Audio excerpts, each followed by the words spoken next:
away from the damn phone! Put your hands up!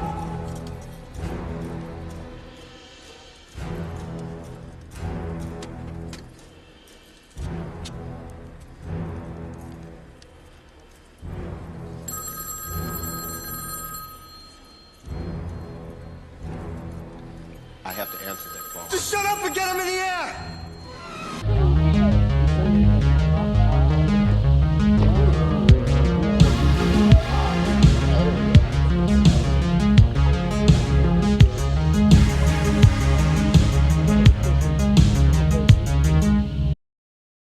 Welcome back to the Kino Cowboy Summer Series. We're doing Die Hard 3, aka Die Hard with a Vengeance, which is the second best Die Hard movie. Some people even like it the most. I won't go that far, but I won't go that far. This is a very fun movie, and I would say overall it feels more action-packed and high octane than the first one. It's not in the way that sequels are. It's not as cerebral or as tight, I guess. It's still pretty tight for the most part. For what it is. Yeah. My thing is like, it's a flawed movie, but it's one of the coolest action movies of all time. And I'm gonna have to bleep that out because it's in the first 60 seconds. But that's how cool it is, man. I have to use the word. But that's how cool and edgy we are on this channel. I don't know. It's just I hadn't seen this in a while, and I'd always liked it a lot. And I rewatched it. It was such a good rewatch for me. And it was like I showed my whole family too, and Parker. She'd only seen the first one, and my sister had only seen the first one, and they're both like, "Well, don't we need to see the second one?" I was like, "No, you don't at all." I haven't seen the second one. Yeah, you completely skipped that one. And the order I watched this in, I saw Die Hard 4 in theaters. I'd never seen I saw it on my birthday with other kids because that was 2007. And I was a Kino kid and would make my parents buy us all matinee tickets. Yeah. Me and like 3 or 4 friends. And then I was like, that was pretty good. I remember not loving it. Didn't realize it was Kevin Smith in the basement until years later. And I guess I'd seen Dogma maybe, but I didn't, he had gained some weight. And he was talking. And then I saw Die Hard 3 on cable, or maybe not on cable, on HBO or something. Whoa. A few years later, and I haven't seen it start to finish since then. And then I saw Die Hard 1. So wow. I have a weird relationship with the Die Hard franchise, but I still really enjoy it. One of the best action franchises. John McClane, even though he's a little flanderized in this movie, he's John McClane. It's just like, who did it better? Like him and Arnold, and it's like they're so good. They're so fiery, and especially John McClane in this movie. It's just crazy. Him and Arnold, like who's the better action star? I'm just saying, like those are like two of my favorite, just heavy hitter, like all timer action heroes. And it's just like, because you and I rewatched Terminator 2, and then I rewatched this, and I just made me realize how much I love those two. Yeah, they're iconic for a reason. They're one of the. I mean, the budget for this movie, according to just looking on Wikipedia, is 90 million. I assume that's just production, and I'm sure McTiernan and Willis took probably like a third of that. Just for. I mean, there's definitely some big set pieces. However, they did that big explosion. That's like the 6th shot of the movie. It's like, here's New York. Here's New York. Here's the inciting incident. It's Die Hard. You know what's happening, motherfucker. Like, it's just so apparent that the director of the first one is back with this one. If you had seen 2 and go into this one, 2's fine. 2's a good action movie that you throw on around Christmas time just to have on the TV because it's entertaining enough. And but when you go over to this one, you're like, oh yeah, McTiernan is back, and it just shows. And it's one of those times where it's a screenplay that they turned into a Die Hard movie, which happens in Hollywood more than people probably realize with all kinds of different kinds of they movies. were even thinking about making it a Lethal Weapon or something. But this is one of those examples where it actually really worked in its favor, and the changes they made were probably for the best. Like the lead hero was gonna be paired up with like a like a female, a sexy female lead. Yeah, exactly. Nah. and it's such Who's a great sexier choice. than Samuel L. Jackson in old man glasses with the Yeah, strap on them? it's such a good choice to have Which is Samuel interesting Jackson. because I'm sure his agent was doing some heavy lifting, and but I mean he had been acting for a while. He was the first time earliest movie I remember seeing him in was Coming to America, where he has a small role uh, as a robber and in a McDonald's knockoff. Dude, that movie rules. He have you seen that movie? No, Oh, we gotta watch that. It's so good. yeah, But and this is a year after Pulp Fiction. So the public, as far as I he was a new star, yeah. and I'm sure it took a while to shoot this. I don't know when they casted Jackson, if it was It around the same actually it time. was they saw Pulp Fiction and they're Okay, like, so they did cast him because of Pulp Fiction. yeah, I'm pretty sure. Yeah, yeah, because if I recall, it was Lawrence Fishburne who was going to be in this movie, I could see him in this. and he got um he was kind of wishy-washy on whether he was going to do it or not, and then they cast Samuel Jackson, and he sued them because he's like, well, we were still in negotiation, but it's like he wasn't coming around for it. It's like, okay. I think he felt burned because he was supposed to be in Pulp Fiction too, and then it was Pulp Fiction that got Samuel L. Jackson in this movie. But yeah, I think he brings so much to this, and the chemistry between him and Bruce Willis, I think, is great. It adds a whole nother level to it.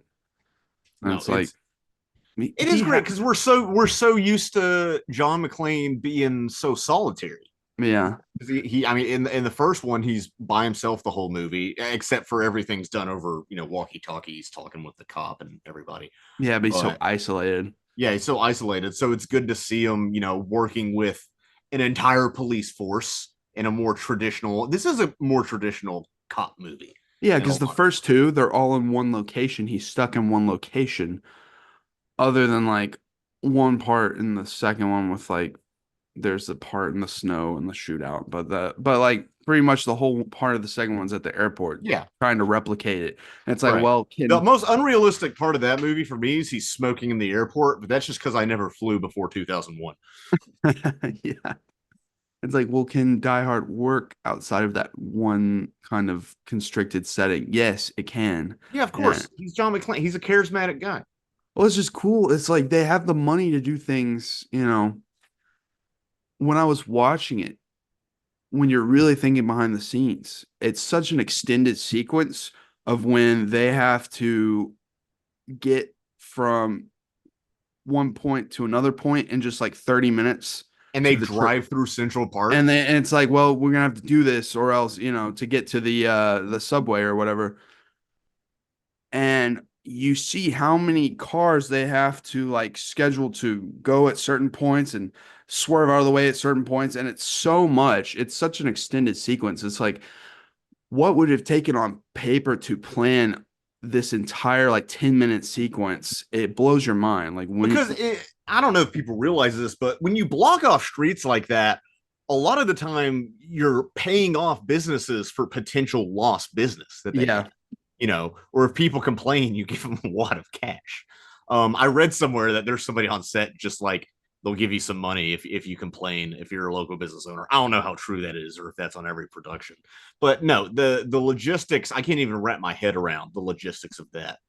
yeah, especially because it's so long and it's in the, most expensive and biggest place to shoot movies. What a pain in the ass. But like it's that scene sequence alone is elevates it to one of the best action movies in my opinion because it's just unbelievable what they were able to do with him.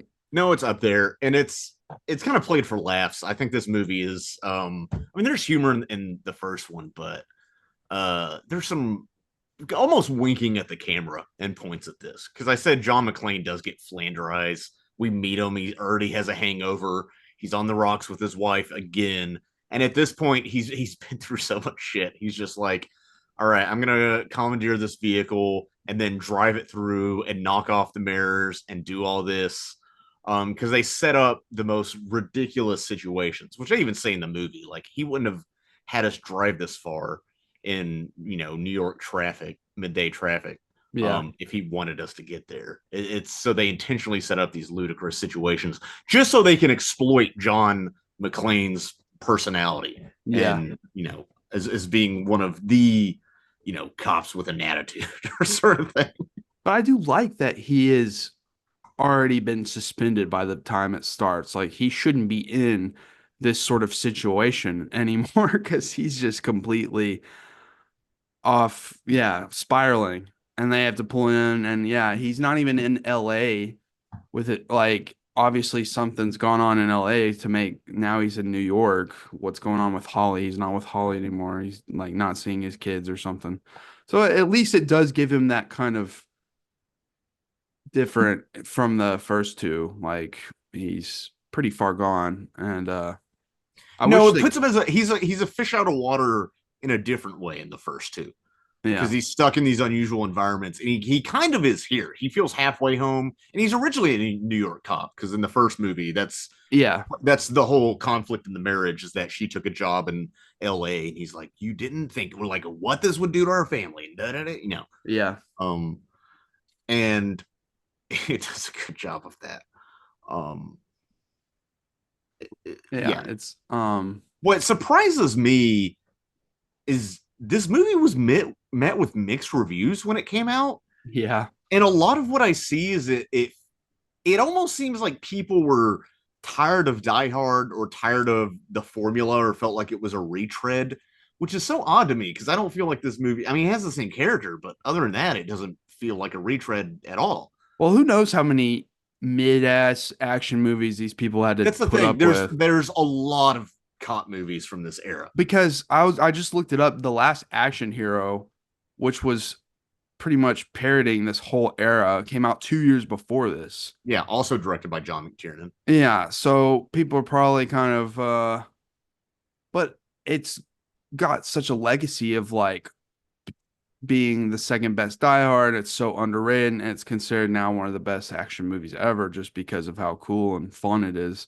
And it even had that mention. Like I grew up watching Die Hard with my mom around Christmas, and then this one I caught on TV when I was like 15. And I was like, hell yeah, this movie kicks ass. Yeah, is this movie a Christmas movie? But no, it's a summer movie. But what I'm saying is that what kind of cemented it for me in popular culture in the early 2010s was its mentioning in what's that movie called? 21 Jump Street at the end. That's like a major line. It's like they defeated the bad guy and they're like talking about Die Hard and they're like, no, wait, the third one, the best one. And they're both like agreeing on that. And it's like a hype moment. And I remember being like, feeling vindicated almost watching that movie. Like, yeah, that movie kicks ass. It is, and Samuel Jackson's stardom has only continued to grow. At the Yeah. time, I do wonder if, I mean, his performance was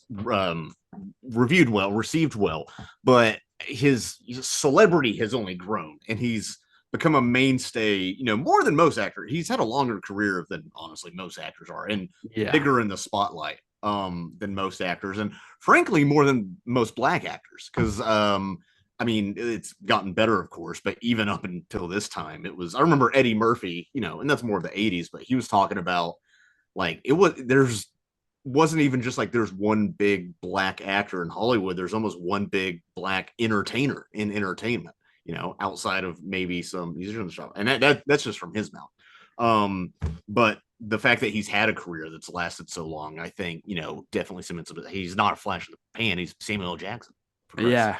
True. Kind of like playing within type, but enough against type here, because he is sort of a nerdy, like electrician, repairman, handyman.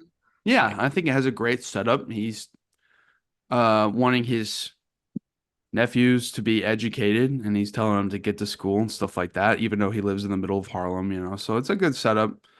Um, there's some racial stuff here, but whether it's done well or not, I don't know. But This movie, I mean, I definitely feel like it was written by white people, and it was. I still find it entertaining. I've never met somebody. Uh, I've definitely met, older black people who have seen some stuff, obviously. and they carry that with them. But this is it's over the top. But this whole movie's over the top. That's cool with me.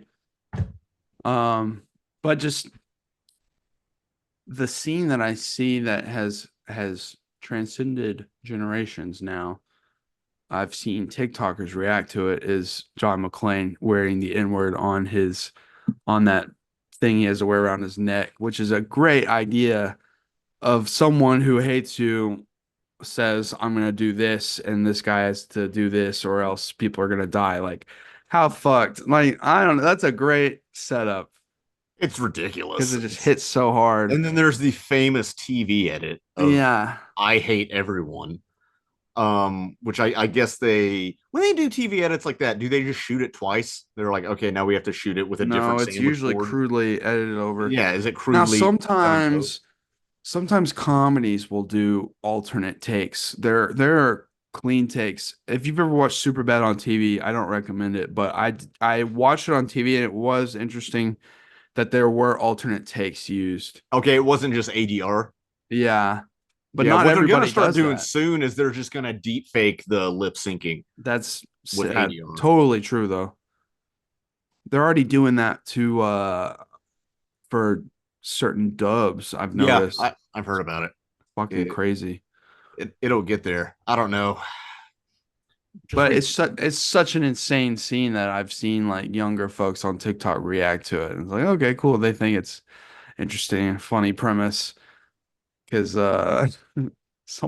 just how quickly Samuel Jackson's character Zeus is willing to like say, hey, you better get out of here now. It's a great setup for his character. No, and it actually tells you a lot about Zeus's character. Where like, yes, he's angry at the injustices in the world, but he's not unreasonable. He's still a caring man underneath the exterior, and you get that immediately. And you get that with him talking to his kids too. Or those are his kids, right? Those aren't neighborhood kids. I thought it was his nephews or something. Oh, his nephews or something. Yeah, because we don't see his wife or anything. But it's also just Bruce Willis acting like a cop who can't act when he starts trying to act crazy or like he's out of an asylum or something and can't do it. It's one of my favorite things to watch in movies is actors acting like they can't act, because that's such a fine line to have tightrope to walk. And anytime anybody does it well, anything like that, or even like in Monty Python's Life of Brian, where they have to they're men playing women disguised as men during a stoning, and so they have to play those multiple levels. I always get a kick out of that. Now, as it comes to the villain, we've got Simon Gruber. How do you feel about the connection, him being the brother of Hans Gruber? I think it's contrived. It allows for it allows John McClane to take center stage in a way that he wouldn't have otherwise. Because I don't know how else completely necessary. So it's hard to like. Yeah, it's hard. I don't know how else you would get him in the story. I think otherwise it would just be the straight up Simon Says riddles, and that's pretty much the whole movie.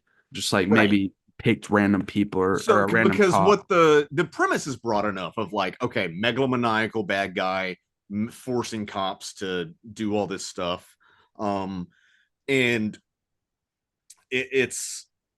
so I guess if this movie didn't become a Die Hard movie, they just made it as its own.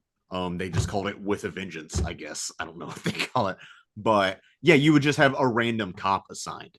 And would he just be like, I need one of your cops to wear a sandwich board, and I need one of your cops to go to the park and I don't know. It really is just completely would central. He just pick a cop at random, or would they have to write a whole different backstory? Yeah, I guess it's very contrived, but I think it helps that Jeremy Irons elevates everything he's in.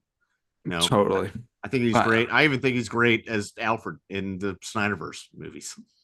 I think at first I thought it would be more interesting because he kind of first of all, I like the idea that he is going to take out all the gold in the reserves. Like that's a hell of a thing to do.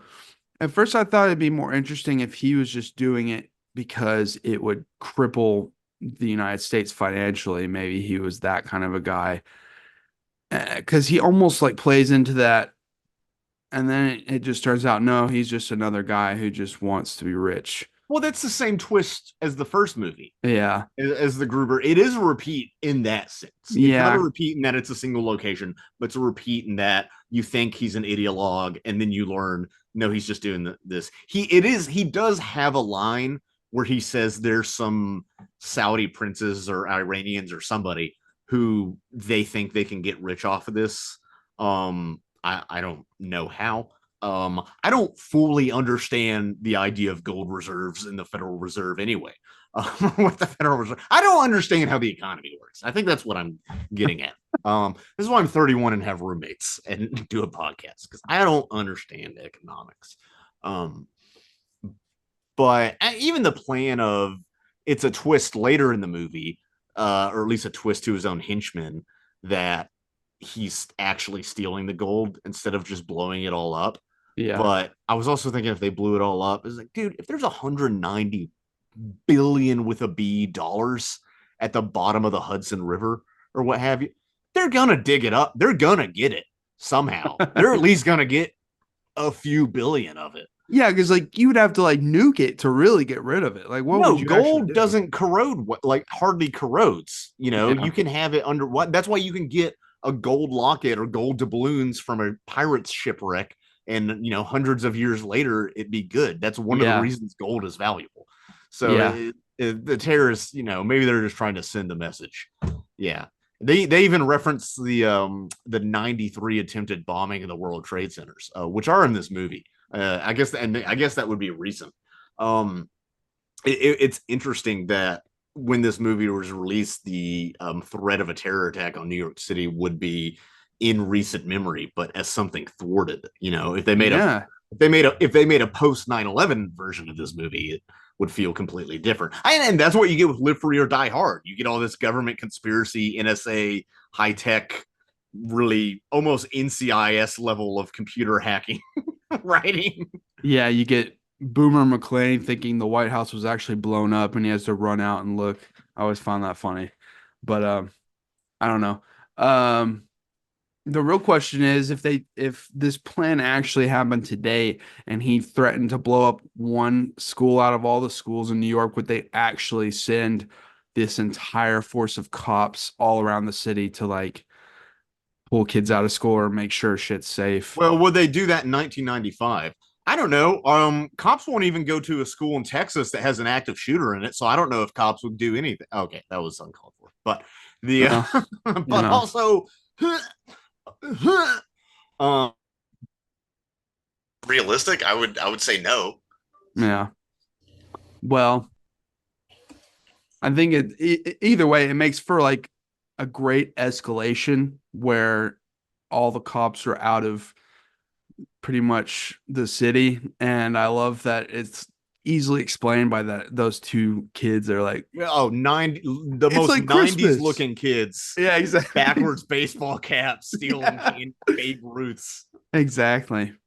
It's kind of a similar plot point to The Dark Knight Rises, but this feels a little more realistic. That's what I was about to say. Yeah, Because in The Dark Knight Rises, if you don't remember, it's they like send all of the cops in Gotham underground, and then they get locked in there and blown up. And yeah, that movie, you have to suspend your disbelief for that part. yeah. And it's a movie about a man dressed as a bat punching people. It has a few problems. I'll say that. Doesn't mean I don't enjoy it. There's not good parts, but Yeah, we're not the well, first people to identify that movie as the weakest of the trilogy. But yeah. will it be as good as Deadpool and Wolverine? Ooh. Look Yeah, forward we to that we episode on saw the harbor. That will never happen. no, that won't. And maybe we can talk about this after the episode or as a coda or an epilogue to the episode. But we saw Longlegs last night, and is I'm sick of meta humor because Deadpool and Wolverine came on screen to tell us to turn off our cell phones, which to be fair, I did. It did remind me, so I'll give them that. But having an unnecessarily profane Wolverine have his everything bleeped out as he tells us to turn off our phones, I don't know. I don't have a point to this other than I'm sick of it and I'm sick of everything and I'm sick of Hollywood, which is why we need Die Hard 6 Oh with man, I do feel oh bad for Bruce no, Willis. I do feel terrible for Bruce Willis. And it does um even when you're talking like you hear about Cop Out, which to be fair is not a movie I would be thrilled to be in apparently the way it was reviewed. I haven't seen it. I skipped it. Um but Kevin Smith, was talking about having beef with Bruce Willis. And, I understand how you can become a diva after being an A-lister after all those years. But I wonder if even at that point, he was already starting to show signs and he was dealing with just some level of early onset dementia and realized it, unlike our presidential candidates. And it was getting to him Got him. and showing out in his, interactions with Yeah, I don't stars. know. Also, dude, I can imagine if you're the way Kevin Smith directs is pretty loose and very comedy based. So I do wonder if like Willis was just used to, I don't know, a different style of directing. Um Maybe so. a more Hollywoodified because he's an indie guy, or at If you least has come didn't, from that. if people at home, if you didn't hear, he's pretty much nonverbal now, and Yeah, like he has he's his a aphasia has caregiver. gotten bad. Yeah, it's really sad.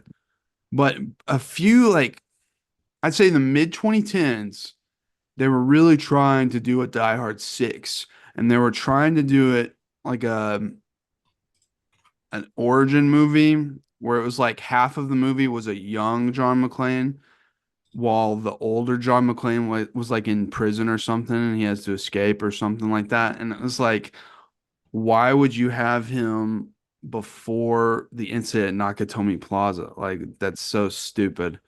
But anyway, Yeah, they his were, origin is he was a cop. That was it. He's I not know, they were not a really trying to superhero. push for that. It never came together. And Yeah, his origin is he enrolled in the police academy. it's probably for the best. But I do wish there was one more good Die Hard so it didn't end on such a bad note with the But fifth it's movie. called A Good Day to Die Hard, so it has to be good, right? Yeah, I haven't obviously. seen that one because I heard you talk about it, and it seemed like a movie I would rather just leave it with Live Free or Die Hard, which is not a perfect movie, but I When it was enjoyed it. coming out in 2013, February, I think, and back then I had money from working at Game Point, no responsibility, no bills, nothing like that, no time to waste. So the theater did a five Die Hard marathon, all five of them in a row. And me and Dimitri went, and a few other people. We sat through all of them. It's like I kept checking because I was that guy. I kept checking Rotten Tomatoes throughout the day. I was like, there's still no reviews of this movie. And then when halfway through the fourth one, it's like that's when the reviews started getting posted. And at first I looked and it said 0%. And I was like, what the fuck? I was like, we spent all this time at the theater, like doing this in But you got to celebration. see four other good movies, I depending on know. your opinion of fourth. Do you like the fourth one? Two great movies, one good to okay, and then one okay. I don't know. I'd have to rewatch the fourth one. It's not that great to me. No, it's not. But it's been years and years since I've seen But definitely seeing one and three in theaters was a blast. I'll say that. And nothing. I couldn't sit through five movies in a row now in the theater. it. No, I wouldn't do that. I would never do that. I'm sorry. I love movies, and I'll see two movies in a day at a theater. But with my AMC pass, yeah, 15% on Tomato Meter, 40% Yeah, um audience. But I mean, according to this, made over $300 million box office on a $92 million budget. So it did well enough by name alone. by name I alone. I think mean, it's my parents went to see it because they I think saw it's the it in the guy who 80s. directed Max Payne, if I remember correctly. You love Max Payne. I liked Max Payne a lot when I was 14 and thought the trailer I remember blowing me away because it like used I think it used like Marilyn Manson in it or something. And I thought it was the coolest shit. And it was like, yeah, slow motion shooting, Mark Wahlberg. I don't know. But Yeah. Max Payne's an interesting one.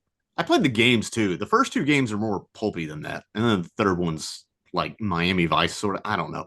Um, John McTiernan, I do wish he was still making movies, but he got into legal trouble for some weird reasons.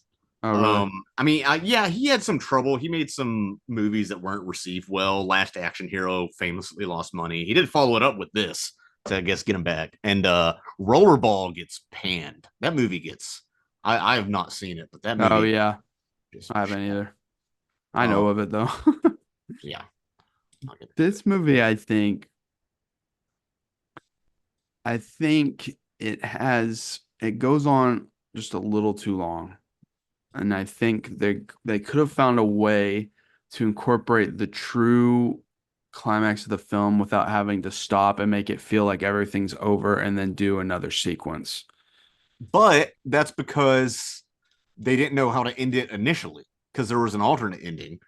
Yeah. Which you can see on YouTube. I've seen the alternate ending, and it has McClane getting kicked out, without pension, and he shows up in Germany and like sits down with uh Gruber, makes him play Russian roulette with a fucking rocket launcher, and then it comes off kind of like, I don't want to say mean spirited, but a lot of people complain that's not how John McClane would act, and after watching that, I kind of agree, but like.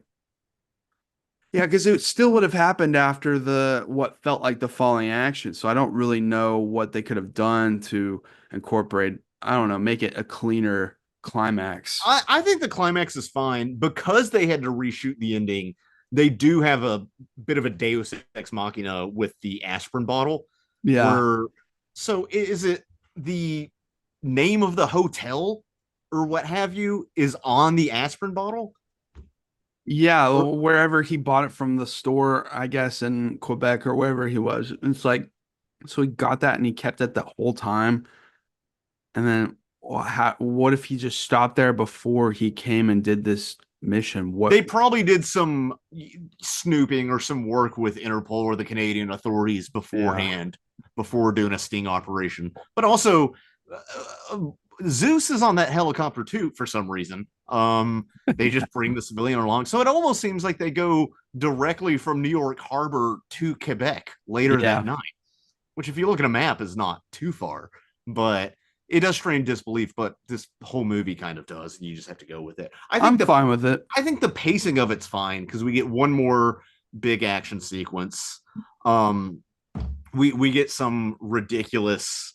He makes a ridiculous shot at the power lines that he somehow hits because Hollywood writers have never used a handgun and they don't realize that they're not effective at those ranges. But now I'm just sounding like a you know uh Cinema sins. yeah cinema sins sort of right winger guy.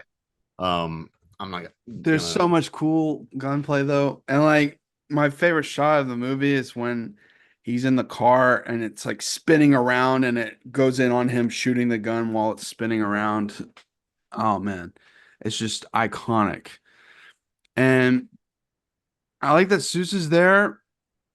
You think John McClane could have been able to figure out those riddles without Zeus?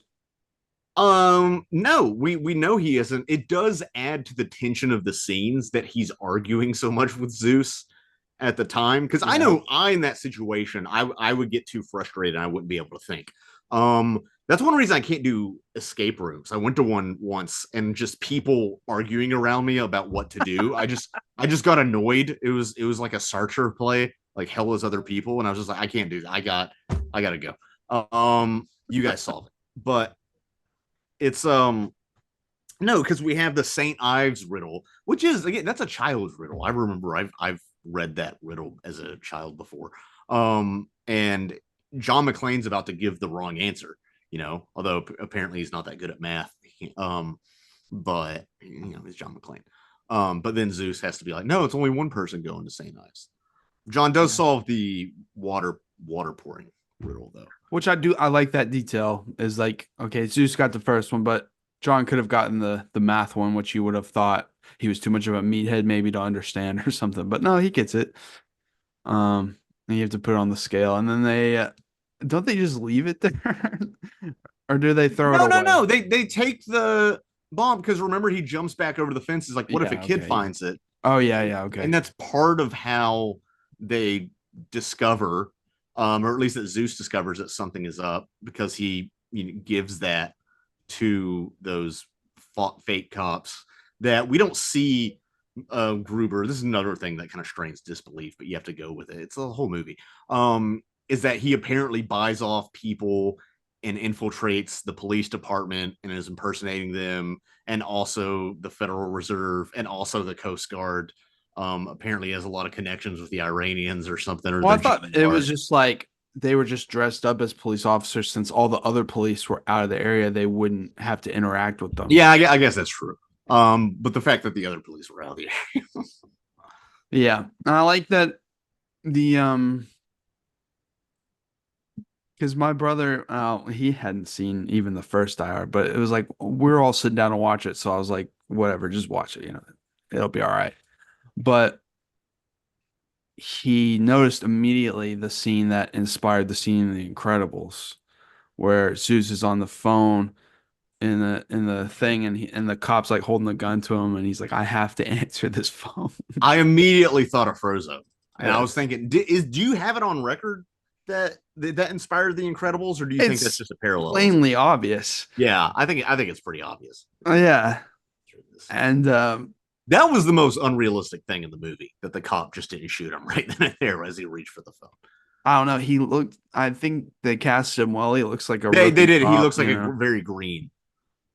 By the way, the fact that they had to build, I assume, an entire subway set. I don't know if it was done in miniatures or what, but to crash that train car through all those pillars and everything. Yeah. Whoever the pyrotechnics team on this really did great, which, you better hire the best pyrotechnics team when your whole movie is about bombs and bomb threats. Yeah.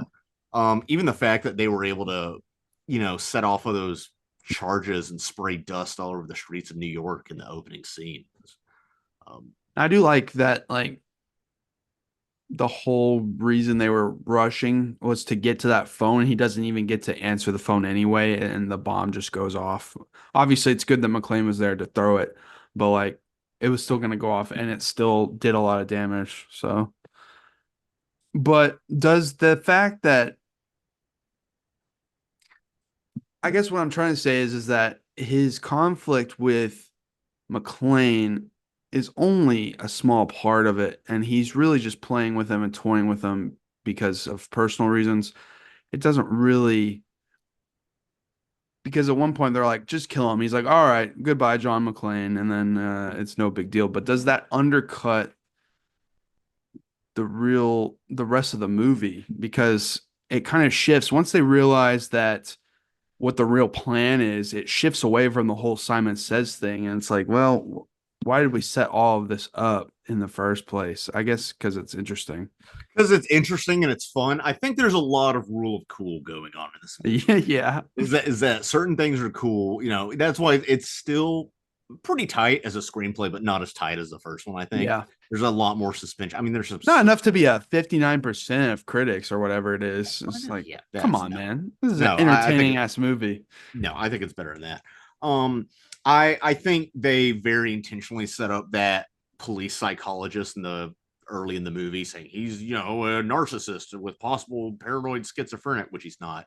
But it feels like he didn't even love Gruber necessarily, but almost it's about his family name because that's his own name and how it hurts his own personal pride. So he has some sort of sadistic pleasure.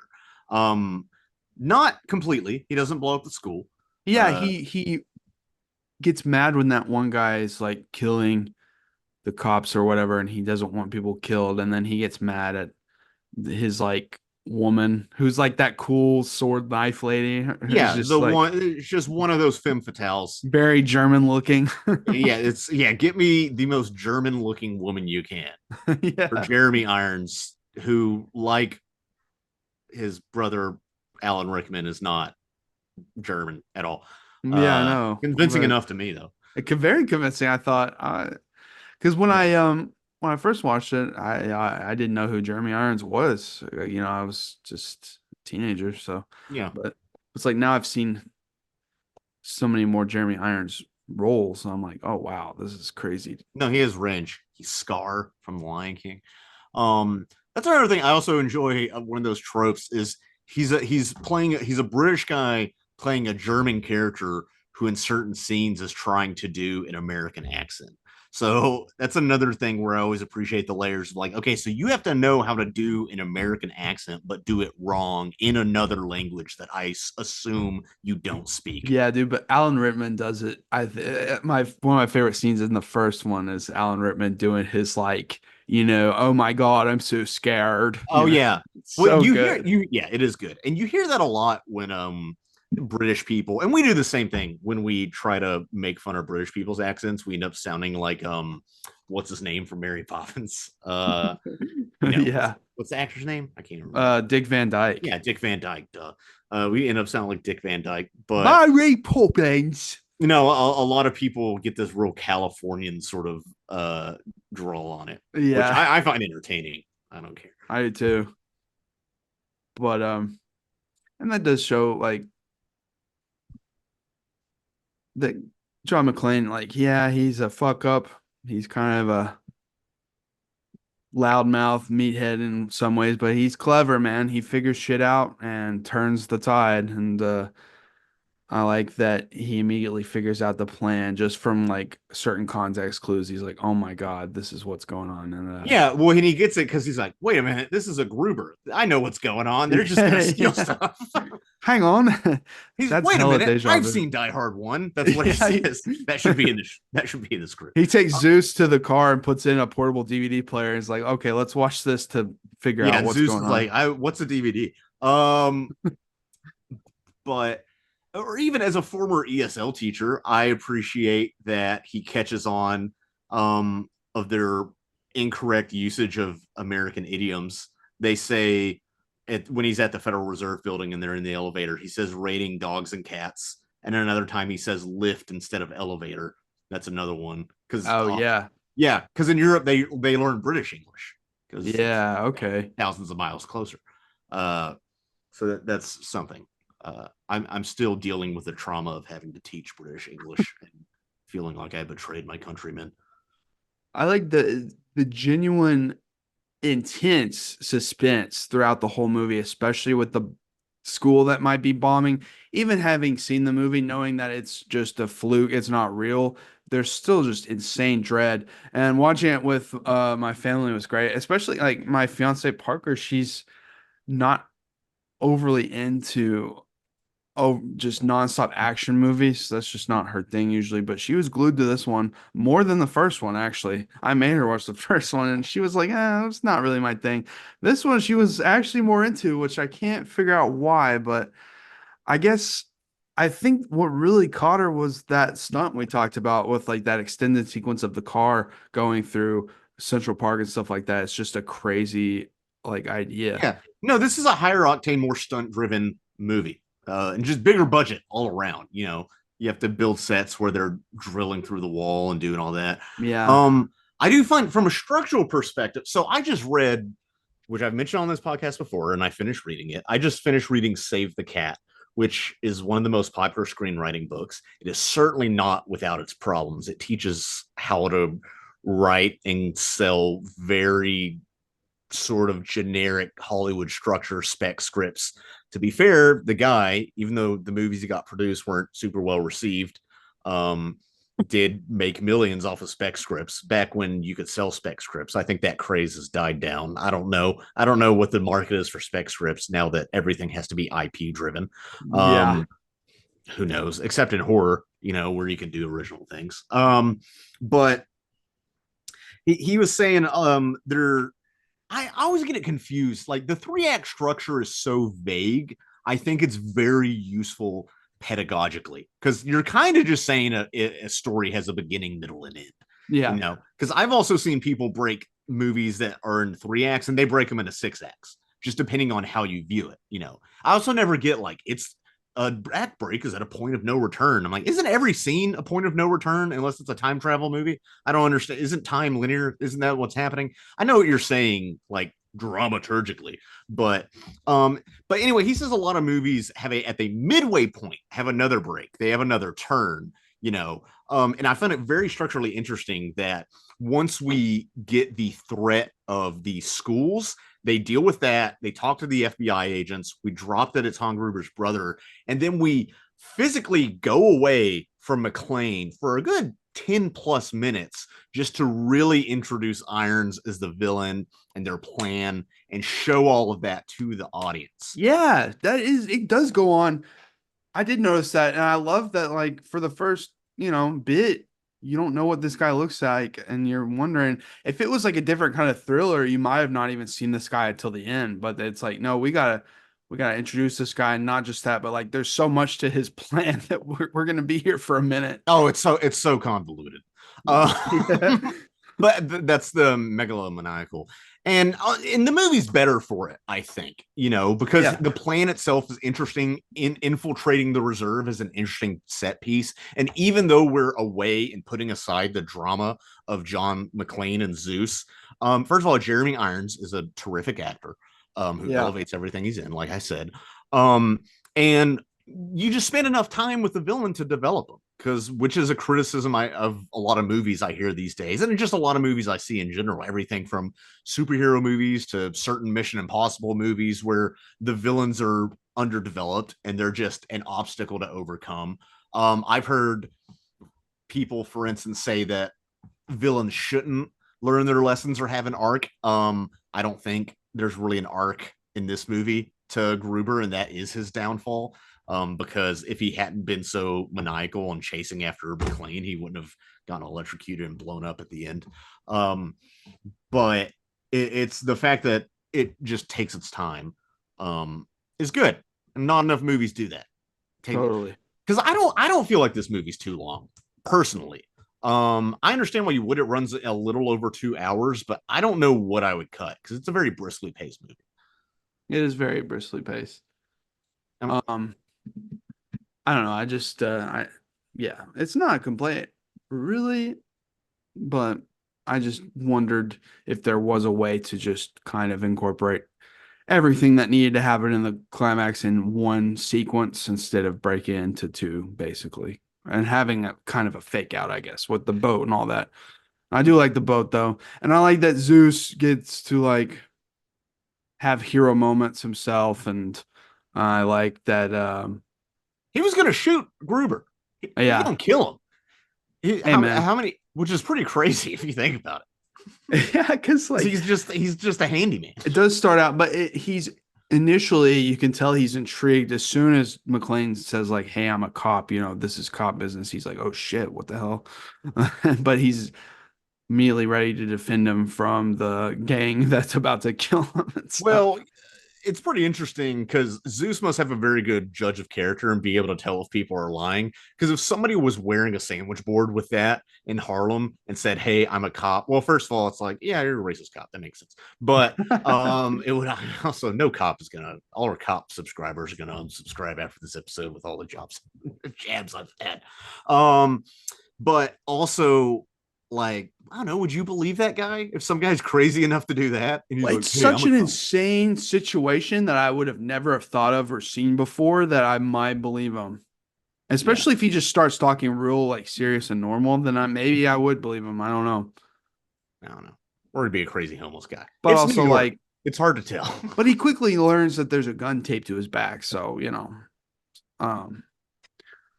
but when they're at the police headquarters or whatever, of course Zeus is going to be hesitant. He's not a cop. He doesn't want to be involved. But then of course he gets pulled into the plot. And once he is pulled in and he kind of has no way out of it, he adapts very quickly. That's what I like. And he's trying to help the best he can. I don't know. That's like a top 2 Samuel Jackson performance for me. I love it. I love it. I do wonder what is in his backstory because we get anything hinted at it that he was Yeah, he systematically oppressed by white men. yeah, that's it. He's just in Harlem, grew up in Harlem, systematically oppressed by the ruling class. That's it. Yeah. Okay. I was trying to think, well, was he like a veteran or something? No, he doesn't know how to shoot a gun and he doesn't know what a safe. Yeah, he doesn't know shit. He's just So he's just ready to kill someone. I mean, dude, You tell me how to shoot a gun. If it's Yeah. something that high stakes, I'd be willing to probably as well. Yeah. And I was thinking in this movie, the whole Zeus's character, really for no reason, is accusing John of being racist throughout the movie. And I was like, if I had to fight off as many Aryans as John McClane, I would be racist toward white people. I would be like, dude, I don't want to see another blonde person in my life. I cannot deal with these blue-eyed motherfuckers coming after me and my family all the time with these convoluted, like way too complex Rube Goldberg machine Swiss watch kind of robberies going on. I would be tired of it. I would be like, I'm gonna retire to Japan. We get a Indiana Jones 5, but it's Die Hard 6 where he has to go back to World War II in time, and then he has to deal with more Aryans. It's like, Aryans, I hate these guys. Yeah, dude, Germans, I hate these guys. Who hates Germans more? Anyway, what else you want to say about Die Hard 3? Man, I don't have a lot more to say. Just a I think it's fun ass time at the movies, god damn it. I think that's it. I think this movie it is very much a popcorn flick, and there's nothing wrong with that. Yeah. I'm glad it's been reappraised in recent years. I still don't fully understand. Well, I'd say for at least At least 10 years, but yeah, at least, yeah. if not more. Or even post Die Hard 4, people were like, maybe Die Hard 3 wasn't that bad. Because I know Die Hard 4, some people really hated those PG-13.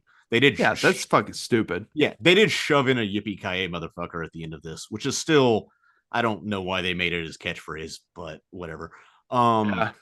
I just find it really interesting that John McTiernan ended up wiretapping people and lying to the FBI about it and getting arrested just because he had creative differences over rollerball. That's basically what happened. Directors are crazy, man. I don't get it. Anytime you hear about a director like Spielberg who's not a complete megamaniac, I can't say that word, maniac, it's kind of impressive. Like me. But Yeah. actually, for people that are deep into harbor lore, if you've watched any of my films, I have a collaborator and more importantly, a friend named Cody. And when we first started hanging out, he came over to the pool where I lived. That's a whole nother story. But he was waiting on our cashier and he was like, well, can I hang with you until he gets here? I'm like, yeah, man, we can hang out. And he looked at my DVDs and he's like, oh my God, you like Die Hard with a Vengeance? I was like, yeah, dude, that movie rules. And he's like, you want to watch it? And I was like, okay, whatever. We just put it on a whim and watched all of it waiting for Casher to get back from the movie theater where he worked at the time. And it's just that's so Cody if you know him. It's just like, oh, let's just put this on. Well, it encapsulates the kind of people we hang around, and probably the kind of people who watch this channel. If you watch this, Yeah. God, can we just? I don't have a lot to add about this. Can we talk about Longlegs for like 5 minutes? Sure. All right, people. If you want to, if you haven't seen Longlegs, maybe end here. But yeah, we're gonna have a little coda about Longlegs, the movie of the summer and the horror movie of the decade, apparently. So right. So go yeah. for it. Spoilers for a movie that's still in theaters. I think what I learned from that movie is that you and I are way too desensitized. I think because I felt like that movie is good, but it's that problem of hype where every movie has, we were even joking before the podcast of, if you're on film Twitter, every movie has to be the best movie ever made or the worst movie you've ever seen. And it is that problem of hype. And I understand if you're a big horror fan why you would love this. But where it was hyped up so much, and I heard if I would have liked that movie a lot more if people weren't calling it literally one of the scariest movies of all time. I heard that, and that's such a high bar. No movie can compete with that. Well, I don't know. I think I would have liked it the exact same. I liked it, didn't love it, but the more I thought about it, the more I felt like it was flawed. And I do feel that like when you say that we're too desensitized, I don't want people at home to think, oh, we're edgy. We watch this No, and that. not desensitized in the way that we've seen a bunch of violence and stuff. I am desensitized in that way, but I think in the point that we've seen enough movies and have talked in depth about movies, not just consumed them, but actually savored them and discussed them, both on camera and off. Yeah. Because we like to discuss movies. But that we always want to see a movie push the limits and go forward. And not every movie has to do that. But I almost think we both had trouble walking out. I could feel it in the air walking out because people around us, I heard coming out of the theater, were like, oh my God, that movie was so scary. I loved it, blah, blah, blah. And that's great for them. I'm glad the movie's doing well. Anytime an auteur makes a non-IP driven movie and it does well, I'm all for it, period. I think it's good for cinema. I want people in the theaters, right? Yes. But it's always where I want the high concept to go one step farther. Yep. And it sort of hand waves things with like, yep, and he was a Satanist, and the dolls were part of a ritual. But it does this thing where it needed to hint at more. It needed to kind of have more beneath the water on that iceberg. But I don't think there was anything other than the trope itself of Satanism, which is part of the problem. Even the fact of, I was thinking of other horror movies, and I was thinking of Hereditary. And one of the things that creates that iceberg effect, and I've heard Ari Aster talk about it, is instead of them being Satan worshipers at the end, they're worshiping Paimon or however you say it, which is just enough of like, yes, that's an actual occult figure, but it's different enough where you see, like, you get a sense that things are going deeper and that there's this grander sort of pagan occult world within this universe. Exactly. And I also kind of got that feeling, and it was, I'm sure at the time it was completely it was shocking. But have you seen Rosemary's Baby? No. Yeah, it's you know, there's like witches and Satanism in that, but at the same time, that it feels almost trite because so many movies have done that, you know. Yeah, Longlegs himself, it felt so surface level when he just says "Hail Satan," and you see like brief snippets of him, and he seems like he used to be like a weird 70s rocker who was into occultism, and it just feels like very like I know Mike Stoklosa said he said it's like the best episode he's seen of Criminal Minds. That's what he said. That's and a good way of I putting it. resonated with that because it's very well shot, and Good looking movie. The atmosphere is awesome. It's just that third act didn't completely stick the landing for you or me, and I was kind of like, I wasn't sure because I thought maybe I just didn't, maybe I was tired or something. But no, the more I think about it, it just didn't.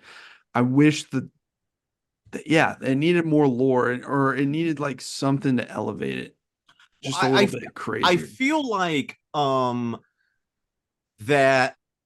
So normally, ideally, if you can do this, you want more information about your characters that either the writer develops or that the actor helps develop as their own backstory. And I think even if it's not on screen, and I think this is true for all fiction, not just cinema, like that psychology leaks through. And there is that something, you can almost smell it in their body language, and it somehow comes through the screen. And that's the magic of cinema.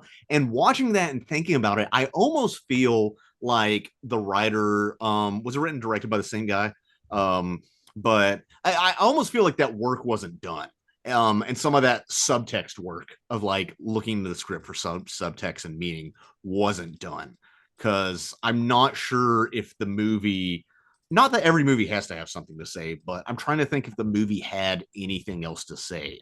It did seem anti-religious trauma in that sense. And there was also stuff set up at the beginning with her being psychic. That's my biggest issue with the film. Did not pay off, because I thought one of the twists was going to be, oh, it's not supernatural, you know, which I almost would have preferred, you know, if he was like brainwashing people. Either take the concept further than you did with the occult stuff, or just have that be the twist of like, oh, this isn't supernatural at all. Right. She just had a good hunch, because we have her like automatically detect early in the movie. I think it's the first scene, no, second scene. We get that first flashback scene, which is good and does very immediately set the tone. And that jump and just musical stinger probably had the biggest scare of the movie for me. As simple as it is, I was like, well, this movie. Here's the thing. A good jump scare. There's a lot of crappy jump scares, so if you can get a good one on me, that's. And this film obviously wasn't about traditional scares. It's just trying to be kind of creepy. Just it's creepy and atmosphere, which is fine. And I think it's a bit stylized with Nicolas Cage, but I'm one of the biggest Nicolas Cage defenders and lovers. So I did like him, but I feel like now some argue that he should have been featured less in this movie. I feel like if you're gonna kill him off at the end of the second act, it deflates it just a little bit, even though he has an accomplice. It deflates it because like that was kind of the driving force of going to the movie is like, oh, I heard Nicolas Cage goes, he does incredible. Like that's the reason to see the movie. They were even putting a black bar over his face in the trailer so you couldn't see what he looked like and stuff. It's like you got to go see the movie. Oh, really? I didn't see the trailer. Yeah, I didn't know anything about this movie going in. And by the way, I'm still not really sure why it's called Longlegs. And maybe that's what his name is. I don't know. Maybe he likes his legs. Maybe he thinks it's sexy. Yeah. Maybe that was his old band name or something. Who knows? But I do think they had a good job. It reminded me of Kaufman talking about directing Jim Carrey on Eternal Sunshine of the Spotless Mind, because normally you have this actor who's explosive. But what you can do is if you ask them to take that energy, but put a box around it, it's almost like trapping an animal in that box, and you can hear it rumbling around, and the performance comes out that way.